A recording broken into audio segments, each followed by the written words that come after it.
नीचे की निगरानी स्क्रीन पर 3 लुटेरों को देखकर बहुत डर लगा और उससे भी ज्यादा खतरनाक बात ये थी कि उन्होंने गलती से बहुत जोर का शोर मचा दिया। अन्ना जिसने ये दृश्य देखा तुरंत घबरा गई और अपनी बेटी के कमरे की ओर दौड़ी, लेकिन उसे नहीं पता था कि उसकी हरकत तीनों लुटेरों को पता चल गई है। जिस समय लुटेरे पकड़ने ही वाले थे, हालांकि अन्ना समय रहते अपनी बेटी के कमरे में पहुंच गई और उसे जगाने के लिए पानी के छींटे मारे, लेकिन लीसा के शब्दों ने उनकी स्थिति को पूरी तरह से उजागर कर दिया। आनन फानन में अन्ना ने जल्दी से लिफ्ट का दरवाजा खोला और फिर सबसे तेज गति से अंदर कदम रखा, जिससे लिफ्ट के दरवाजे के बाहर नकाबपोश आदमी का रास्ता रुक गया।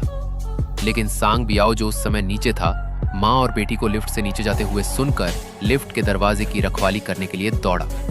हालांकि एक अजीब दृश्य हुआ। पता चला कि इस तरह की लिफ्ट में जब तक आप अंदर तहखाने का दरवाजा खोलने के लिए दबाते हैं, तब तक दूसरी मंजिलों का बाहरी हिस्सा कभी नहीं खुलेगा।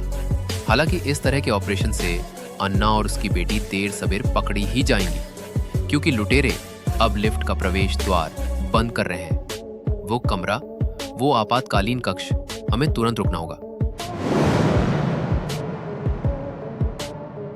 जैसी कि उम्मीद थी, लीसा के ऑपरेशन में लिफ्ट बेसमेंट में नहीं गई, बल्कि तेजी से चौथी मंजिल पर बने सेफ हाउस तक पहुंच गई। जब सांग बियाओ ने अप्रत्याशित रूप से यह दृश्य देखा, तो वो न केवल तेजी से चौथी मंजिल की ओर दौड़ा, बल्कि लिफ्ट से बाहर निकलते ही अन्ना और उसकी बेटी को समय रहते पकड़ भी लिया।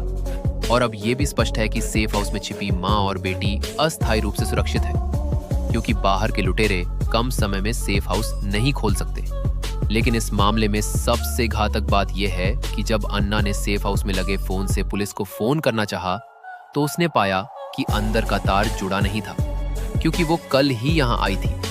लेकिन अन्ना को ये उम्मीद नहीं थी कि उसके सामने खड़ा बूढ़ा अश्वेत व्यक्ति न केवल इस ब्लॉक का सुरक्षा गार्ड था, बल्कि वो इस घर की सभी संरचनाओं और सेफ हाउस में छिपी भारी मात्रा में नकदी को भी अच्छी तरह जानता था। इसलिए कुछ ही देर बाद अन्ना और उसकी बेटी ये देखकर हैरान रह गई कि दीवार से समय समय पर तेज आवाजें आ रही थीं। जब तक उसने अपना सिर घुमाकर निगरानी स्क्रीन पर नहीं देखा, तब तक उसे एहसास नहीं हुआ कि ये लाओ हेई ही था।